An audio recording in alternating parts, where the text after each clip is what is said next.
Ano? May nanakot sa akin na ipopost daw nila ang picture ko kung hindi ako magpapadala? Unang rule, huwag mag-reply. Huwag mag-send kahit ano. Huwag mo silang pansinin at huwag mo silang papatulan. Sige.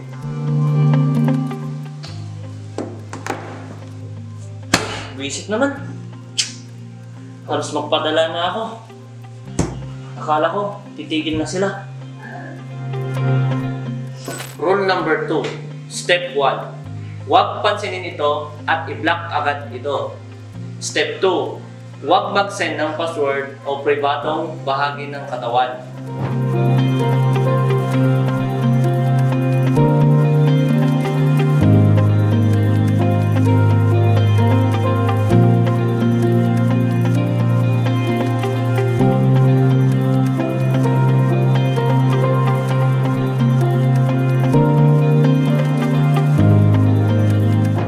Quick tips.